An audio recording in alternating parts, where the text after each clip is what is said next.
McCarthy's engagement diary. I thought you said his murderer had pinched the page for 28 February. So he did. This is for the 27th, and I pinched it. Larceny! Now I'm convinced I should depict you on stage. Now then for your shillings. Make your choice and be sharp about it.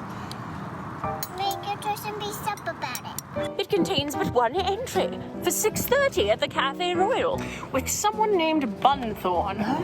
By the latest edition by the Strail magazine. I can tell you who Bunthorne is, as could anyone else in the West End, but as you don't frequent anything but Covent Garden in the Albert Hall, I doubt very much if you'd know. Buy a flower for poor girl, Captain. Is he famous then, this Bunthorne? One might even say infamous, but not under that name. My late colleague appears to have noted his engagements in a sort of code. Bunthorne is Oscar Wilde. Oscar Wilde? Oh, Bunthorne! For that, one must be familiar with the comic operas of Messrs. Gilbert and Sullivan. Who?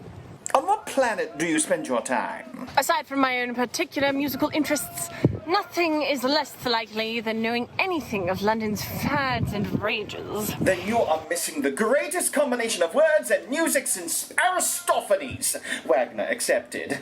Bunthorne is to be found in Patience. Of course! You know Mr. Wilde personally? I know him, but not well. We are too awed by one another's gifts, with the result that we intimidate ourselves. I'm trying to understand the dramatis personae in this business.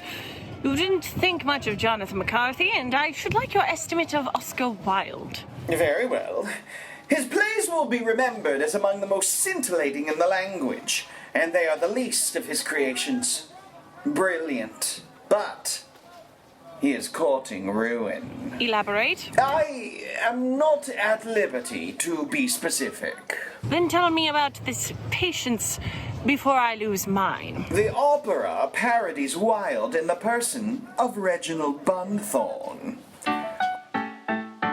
If you're anxious for to shine in the high aesthetic line as a man of cultured rare, you must get up all the germs of the transcendental terms and plant them everywhere. You must lie upon the daisies and discourse in novel phrases of your complicated state of mind. The meaning doesn't matter if it's only idle chatter of a transcendental kind. And Everyone will say, as you walk your mystic way, is this young man expresses himself in terms too deep for me? Why, what a very singularly deep young man this deep young man must be. Why, what a very singularly deep young man this deep young man Keep your day job. must be. Thank you.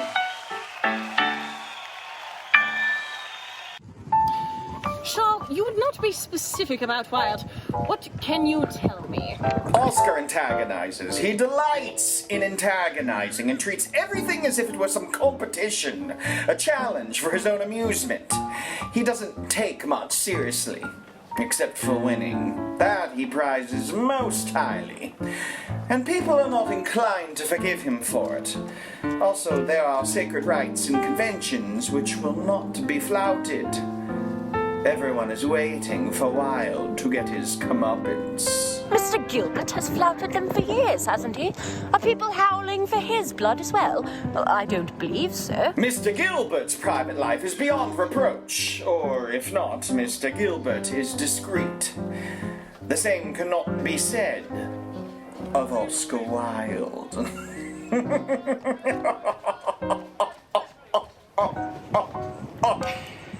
Still, he must answer my questions. Well, don't expect to be invited in and given his every secret, especially you. Crossing swords with the great Sherlock Holmes will prove too irresistible for him. Heavens, I must be off. Shaw, where can I find Wilde? These days, I believe he puts up at the Avondale's Gentlemen's Club in Piccadilly. guess you have an encore in your repertoire, Watson. The Avondale is our next port of call.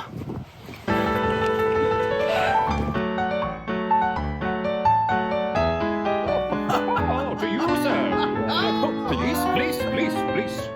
Have the rules of this club drooped so low as to allow in policemen? Policeman? No, I think not, Posey. By no means. There's nothing so unattractive on the planet as a policeman. I'm inclined to agree. Whenever people agree with me, I feel I must be wrong. You must be Mr. Oscar Wilde. Allow me to introduce myself. Mr. Sherlock Holmes, the world's foremost consulting detective. And this must be Dr. Watson. Yes, it must. It positively must. Everyone in the Avondale Gentlemen's Club is hopelessly enthralled with the latest edition of The Strand magazine and the chronicles of London's most adventurous couple. Well, what is it you gentlemen wish? Is the game afoot? We are here to speak about Jonathan McCarthy. McCarthy. Has he dared after all? He has dared nothing, Mr. Wilde. Jonathan McCarthy lies dead in his flat this day, some hours after his rendezvous with you at the Café Royal. I think the interview would be better conducted in private. Yes, perhaps you're right. For murder, we best go to the Derby room. Will you be all right, Oscar? It's not me you have to worry about, Posey. You lads carry on. Once more into the breach, dear friends.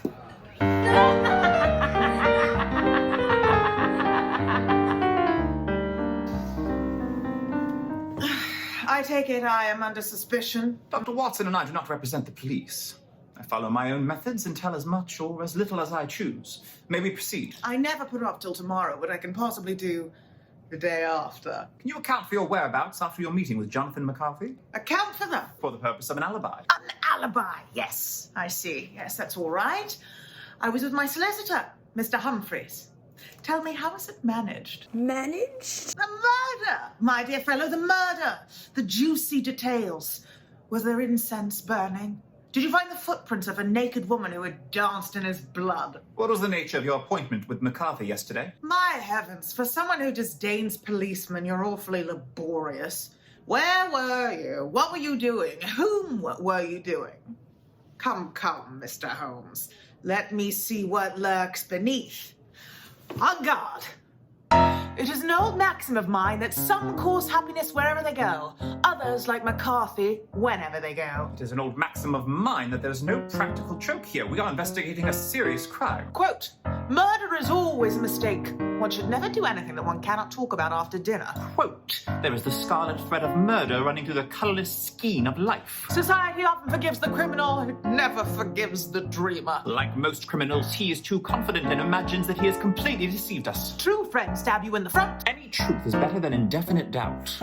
Man can believe the impossible, but never the improbable. When one eliminates the impossible, whatever remains, However improbable, must be the truth. Oops. Oh, that was wicked of you, you naughty, naughty man. You knew I'd recognize your most famous dictum and have to blurt it aloud.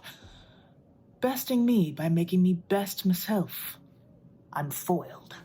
Gentlemen, you may sheath your fingers. Mr. Holmes. Mr. Wilde. You asked about the nature of my appointment with McCarthy. You did not know him, did you? How can I explain to you what the man was?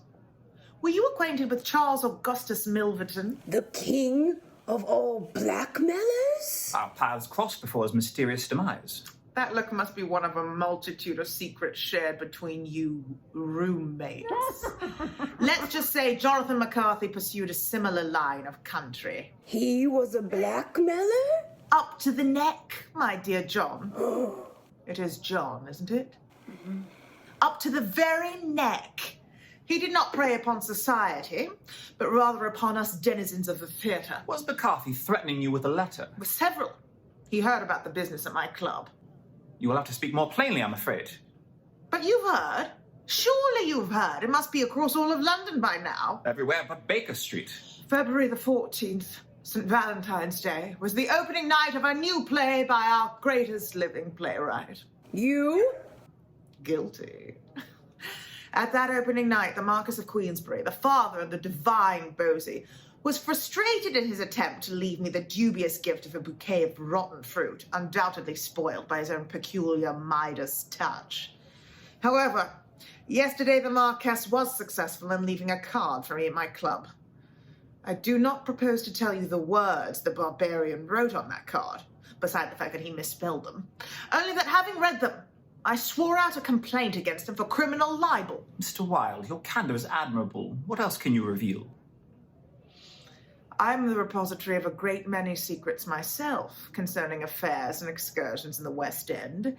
Theatre people are so colourful, don't you find?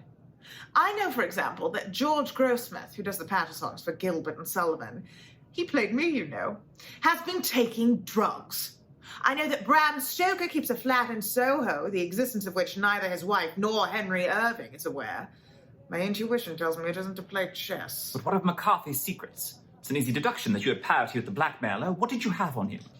He was keeping a mistress. Her name is Jessie Rutland, and she is an ingenue at the Savoy. For McCarthy, a prig who paraded himself as a man of high moral virtue, the disclosure of this tawdry affair would mean instant ruin. After I informed him I was aware of this liaison, we very shortly discovered that we had nothing more to say to one another. A sordid story, I fear, but mine own. You are a font of information. A little flattery is a dangerous thing, and a great deal of it is absolutely fatal. Is that yours? Not yet, John. But it will be. Thank you for your time, Mr. Oscar Wilde. Since you have been so forthcoming, I have a small divulgence of my own. You're eliminated as a suspect. The only violent act you are capable of is a cutting remark. Touché.